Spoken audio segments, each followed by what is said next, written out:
How's it going, everybody? My name is Spencer Ostrowski, and I'm the host of the Delivering Sports Show. And today I'm going to bring you guys an episode about more of like an update from my first one of my first videos called "Everything Wrong with the WNBA," which, of course, if you guys can see on my page, is my biggest video. Has like over 3,000 views, so that was really nice, big deal for me. I wanted to make this video as a follow-up, talk about a few things that they have done differently this season, which I think are really beneficial. And then I'm going to go into kind of the stuff that, in a different direction if I went in the first time, and things that now I've had more time to reflect, more time to watch the product that I think can be better for the game. So to start off with things that I think they've done better, jerseys have been made available immediately on the website. When they announced them, they weren't, so it's kind of weird. So when they first announced them, you couldn't get them, but on day one of the WNBA, you can get these jerseys, which is really, really nice. And it's something that they had to do because you couldn't get them through until halfway through the season last time. So the fact that you can go to the stadium, I went to the first home game of the Aces. I'm wearing the jersey right now. I was able to pick up a Liz Campbell's jersey. I spent $100 on it, a very reasonable price, and just get the jersey right then and there rather than having to buy it online, which also is $100. So the fact that there's some sort of synergy there is really nice. The only problem is that there's also these others like practice jerseys you can get for $80. It's kind of stupid. I don't really understand the whole point of it. It like strips down the design of the uniform. It's very strange. So, but it's not a big deal. It's just something that, like, if you saw it online, you'd be like, what is this? Why would I not just spend up for the actual replica jersey?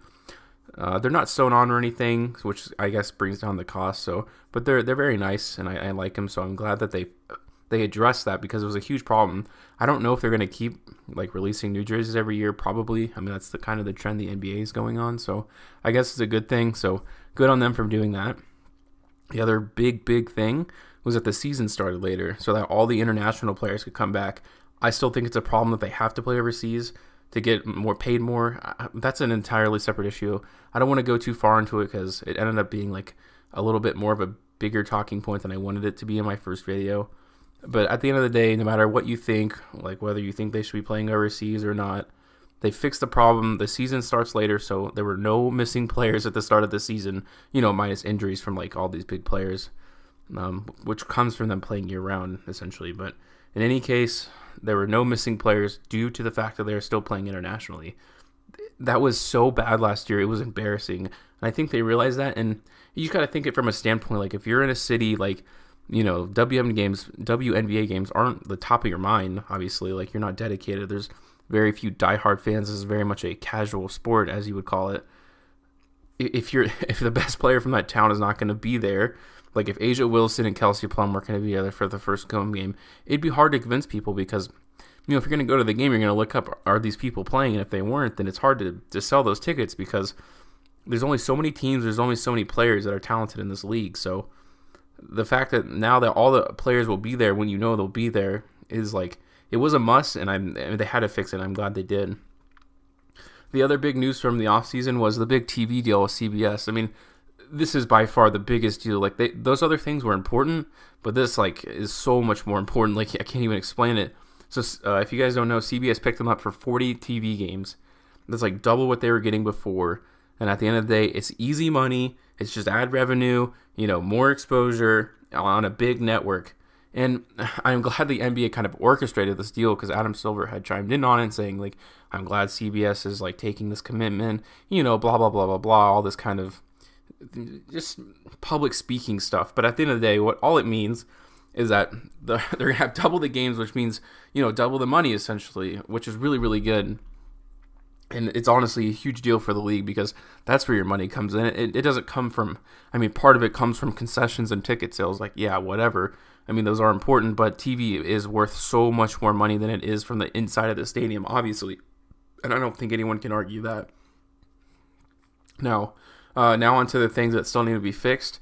Again, I'm going to try to stay away from what I'd already gone to and try to focus on some new things. I'll briefly mention some of the other points if I think they're very important, but at the end of the day, some of the stuff is going to be a little more focused and a little different. So, again, so this is something I did mention before. We need 12-minute quarters. Like, it's so important because if you don't watch WNBA, you have no idea that quarters are shorter. So when you look at the box score, all you see are low-scoring games. which is defeats the purpose of everything. Like, it looks bad on the league, and it makes it look like the games are boring, when in actuality, like, there is scoring going involved, but there's only so many minutes. If they go to 12 minutes, they're not going to be as high scoring as most teams, but like NBA teams, but they're still going to be higher, and it's going to draw more interest. And obviously, with higher scoring games, you're going to have higher points per game players. And I'm telling you, I refuse. I swear, if someone says this in the comments, I will not comment back to you. Do not try to tell me that the NBA is built on dunks. If that was true, the dunk contest would be the biggest contest every year. No one watched it. No one cares. Big dunks, yes, are great. Like, they're fun, whatever. People remember big shots and big games. When James Harden was going on his triple-double streak where he's having 40 points, whatever, 40, 50-point triple-doubles, that is what people drew interest to the Rockets. Nothing, like, not one of his, like, dunks that he had within the games. It was the fact that he was scoring so much during that stretch that drew people to the game, that made people want to watch. Dunking, they should not lower the rims. It would lower shooting percentages. It would look bad on them because it says that they can't do it when they can. And if you just increase the length of the games, players will have the opportunity to score more points. You'll have 25 and 30 point per game scores, which is what draws people to the game. Steph Curry was rim stuffed in one of these games at the end of one of the Rockets game. Like, he's not dunking out there, and he's one of the most watched players in the world. He is right now. He will be in this finals. He's the most interesting player to watch in this finals because he's able to score at such a high level. So, dunking, who cares? It's cool, whatever. No one watches NBA to watch people dunk. That's the silliest thing I've ever heard in my life. Next, I'm going to talk a little bit about sports journalism. Again, it cost ESPN $0.0 to show WNBA highlights. I'm not telling you to make a featured thing, but like ESPN, if you watch it at night, it has so much wasted time. Like, there's really no point in them to not show it, because why not? If they promote themselves as a liberal brand that is their equality, all this kind of stuff. So just show the WNBA highlights. It takes 1.5 minutes, and you end up repeating highlights 17 times within the same hour. So why not mix it up a little bit, give the WNBA exposure, and kind of stand by your marketing sense. Like, if Fox Sports isn't showing it, whatever. Like, ESPN, you is like promotes itself as something that shows like, we love women, we love women's sports. So do it. Like, what are you waiting for? They'll end up showing these specials at night that are depressing to watch. I might get into that later, actually. ESPN is very bad at programming. In any case, I'll move on to the next thing because I'm gonna blow my mind out just trying to talk about this. But next, I want to say that no WNBA team has team writers. Like, it's such an easy market to go after. You could, like, okay, I'm not saying, like, yeah, I would love to be hired by a WNBA team to cover the team, but I'm not talking about just like me. Like, there are small-time, like, sports writers who don't have high-quality jobs that you can pay. Like, you don't have to pay them some sort of full-time salary. You don't have to pay them $24,000 a year. Pay them, like, whatever, $100 an article or something. Give something to promote your brand that people can read, because people like to read stuff about sports journalism. People listen to podcasts, whatever. Just hire somebody to be in charge, fully in charge of everything, and pay them whatever amount. You get $50 for a podcast, $20 for an article. I don't know. I'm not a deal maker here. Like, I'm not going to be talking to these teams unless they were to try to hire me. So you have to promote yourself. You have to promote teams. You have to make people interested in teams, because that is what draws interest to the NBA. It's the drama. It's learning about who these people are and, like, the things they do outside that people love so much. It's what draws interest when a team is bad, because like, if someone hates each other within the team, that makes things interesting. You saw it with the Lakers. LeBron is there. They all hated each other. Like, everyone was watching the Lakers because of the draw they had to the team, especially when it came to the trade. I mean, they weren't even relevant for most of the season because they were so bad, but people loved to look at the storylines. And that's something the WNBA needs to focus on, and something individual teams need to focus on. Like, I'm not sure the league office of the WNBA would be able to control this, but individual teams absolutely have to have some sort of budget to make sports articles more relevant, not just injury reports or anything like that, or just showing highlights on your Twitter page. It has to be more than that.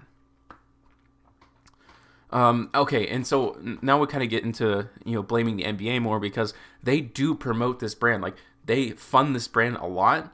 It's a small amount of their revenue. It's not a big deal. People make such a big deal out of how much money they give because they see the number amount, but don't understand, like, what it is relative to what the rest of the league is. they are investing in the WNBA. They like invest like 2% of the revenues per year on it. So the problem I have, like, I think that's great that they're like doing something like that. But the problem is like they're not using their platform appropriately to promote the product. They have an NBA channel like on every, like, Cox, DirecTV, whatever, just TV. They have their own channel dedicated to producing basketball content, and they waste so much of it. Why not give some of that time away to the WNBA? Have like specialists come on for 30 minutes. You can easily make 30-minute segments. There are people within the company that are willing to go on these TV segments just to talk about it. Whatever, they might not be great at it, but at least show people the product. Let's not just keep re-showing Golden State blow out the Rockets, in Game 6. Let's not keep watching Game 4 of the Bucks and Toronto series. There's a time to play those, but not in the middle of the day. I'm serious. It'll be at like 4 o'clock in the afternoon when people are watching TV. Some people are actually watching TV. They're not looking to watch replays of 2-hour-long games. Fill some of that time with WNBA talk. Show highlights. You could show 30 minutes of highlights and people talking about it. You don't have to have straight talks. That's a little harder to do because there's not a lot of content produced from the WNBA right now. But you can show highlights. It's very easy. Most of these games in the schedule are packed in within 2 days of the week because they don't play that many games in the season. Take that time to use that programming. And another thing, on SiriusXM, there's an NBA channel. A lot of that is just repeated content. Why not have new content? You don't have to have hour-long shows. You can have 30-minute segments. It is literally their broadcasting time. It is their segments. They can do whatever they want with it. So why not promote a product that you pay for? That makes no sense. Like, I'm not talking about Fox Sports. I'm not talking about Colin Cowherd. I'm not talking about Undisputed. I'm talking about NBA-sponsored radio events where people can talk about anything. Why not promote a product that you are investing millions of dollars in to make it better? It makes no sense to me. And so this is this kind of like a side thing, like a completely different. We're going to go in a different direction here. Seat placement. So I went to the first, obviously, I went to the first home game for the Aces. And what I noticed is there were quite a lot of people there. Like, you're not going to pack the house out. The WNBA just isn't like there right now. It's not going to pack out an MGM or the Mandalay Bay Event Center. It's just too many seats. But there were a good number of people out there. They can take a note from someone like WWE. They are not selling out Raw or SmackDown every week. I can tell you right now. I've been there myself. What they do is they pack the TV side so that when people view the broadcast, it looks like a full stadium. And I think that's something that can be very easily done. You just work it out with the ticketing office or the marketing team, whatever the process may be. But get people on the same side of the stadium so that when highlights are shown, you can see a bunch of people and you can tell that there are a lot of people there, because right now, people were scattered everywhere in that game. And the crowd was like it was loud. There were a lot of people there. But if they're more condensed, it kind of shows more solidarity and it looks better, And ticketing prices also, I think, are a little bit of a problem. Like, the lower bowl seats are a little too expensive for what you would want. Like, I think either like a lot of workers go there. I know, like in the MGM properties, just because they get discounted tickets. People who are already in the casino like to go because why not? It's like fun little couple hours to spend.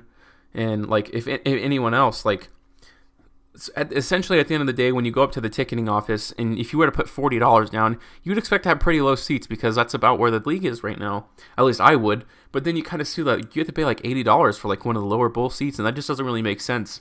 And at the end of the day, like, it leaves a lot of empty seats in the bottom row. And the more packed that is, the better it looks. If you have nosebleeds that are kind of empty, yeah, I mean, every stadium's like that. But if you can really pack that lower part of the bowl where most of the filming is going to be, it'll really look good on the league, and something I think they should focus on. And it's also something I think is just an easy fix. Next, we're talking about polarizing players. There aren't enough in the league, so this is something that is on the players themselves. They need a Draymond Green. They need LeBron Jameses. They need drama in the league. There is not enough. I'll kind of give kind of an example. I think that would be pretty good. When Brittany Griner said she was good enough to be in the NBA, I think that was really good for the league because it brought a lot of people. It brought a lot of attention to the league. Like, talking shit is great. Like, we need that. We need players to talk shit to each other. We need them to go out on social media and talk shit to people who make fun of the league. Like, and something else, like, these players need to dig into stereotypes. Like, take on this new identity. Like, I don't know, every time you get an assist, call it like making a sandwich, something like that. Take take the energy away from people who make fun of the league, so they have nothing to talk about, because there are vultures when it comes to the WNBA. Whenever ESPN does post something, people will come immediately. They'll make kitchen jokes, like all the kind of bullshit that you would expect, all that stupid stuff that's just not really funny and people think is really great. If WNBA players themselves can take on that identity and take out the juice from all these comments, people will stop saying them, or when they say them, it'll look funny, Because as it is right now, like, people are just making fun of women. Like, a lot of people are. Not everyone, obviously, but a lot of them, and it's a bad look for the league. But if the WNBA players and coaches and the league can take control of these stereotypes, it'd be very beneficial to them. It would bring a lot of attention that they're like saying stuff like making sandwiches, going to the kitchen, whatever it may be. I think would help bring viewership, because it causes controversy, and people ultimately love controversy in any case. And I'll end this with, I think there needs to be more dominant teams. Like, the league, normally it's good to have diversity, but there's so many few teams, and there hasn't been really anything too exciting to happen in the last few years. But if you have a team that can three-peat, that can even challenge for a four-peat, people are interested in seeing when streaks end. I think the Aces did a really good job of trying to address this. They're in the first year of trying to do something like this by trading for Liz Cambage for essentially nothing. And they have 4 All-Stars now in their starting lineup, and essentially speaking. Kelsey Plum, I'm not sure if she has made an All-Star team, but she's about as close as it gets. Like, she deserves to be an All-Star. So at the end of the day, there's going to be 4 All-Stars in that starting lineup, which is a really big deal and something that I don't think has ever happened in the WNBA. And if they're smart, they will put all 4 of those players in the WNBA, because that grabs headlines. 4 All-Stars in one team. People will watch that. And they need to be dominant. I don't trust Bill Laimbeer. I think he's an idiot. I think he's a terrible coach. But at the end of the day, if you have that much talent in your team and you're facing teams that simply just don't have enough talent, because their teams need to be cut in this league. Like, the bottom teams that are always in the red, they need to be cut. Like, I'm looking like Indiana, Chicago. They aren't making any money. So if you cut them and disperse their talent amongst the teams, it'd be better. I talked about it in the last video. I don't want to go too far into it, but there needs to be a team that can make a statement and draws people to the game. Like, if someone's on a huge winning streak, let's say someone goes undefeated, that'd be a really big deal and something really good for the league, especially now that they have a big TV deal. Show the Aces on every TV game. Like, people will watch Liz Cambage drop 40, Asia drop 20. Like, if there are games like that, it will draw interest to the league. I promise you. No one cares who's dunking. If you have a player scoring 40, 30 points a game, that will bring people to the league. With all that being said, I know I talked a lot of things I need to improve on, but I'm actually really happy with the WNBA has gone this year. I think they've made a lot of improvements, especially bringing the season back, getting that TV deal, working on getting merchandise out quickly and efficiently and at a good price is really, really good for the league. I think if they focus on the things that I talked about in this video, they'll maximize their potential. Again, I don't want people to think that I think the WNBA is going to become bigger than the NBA or bigger than MLB or NHL. It's not. It's just not. It's not going to happen. That's not where the league is going towards, or it will be. That's not what it's meant to be. Leagues can be popular on their own, and that's the important part. And that's what they're trying to maximize their potential and make the most successful league for them. And that's what every business is trying to do. They're trying to maximize their profits. I think the WNBA is trying to do that. They've done a little better. And I think they're going in the right direction, but they just need to focus on these few things. And really, I think they can be pretty darn successful. If they bring it down to 10 teams and you have a nice competitive scene, or you have dominant teams where people are watching, you can get the most out of those 40 games. You can get people to watch it. And once, people are interested, they can expand the league more, again, going from 12 to 10 and then maybe going back up eventually. Or maybe they can just keep it contained within 10 teams. As long as the product's good, people will watch it. I mean, that's what it's all about at the end of the day. So I appreciate you guys watching. I know it's got a little long. I guess I'm pretty passionate about the topic, so that's really fun. And of course, if you guys have any comments, I had a ton of fun interacting with you guys on my first Everything Wrong with the WNBA video. I think it was incredible. I mean, there's a lot of people who would just make kitchen jokes, whatever. That was a very small amount. Most people had legitimate points. We had legitimate conversations, and I think they were really, really great. So please keep it coming. I love making these videos, and hopefully the platform can grow a little more and get some more comments. We keep things going. So thanks for watching, guys.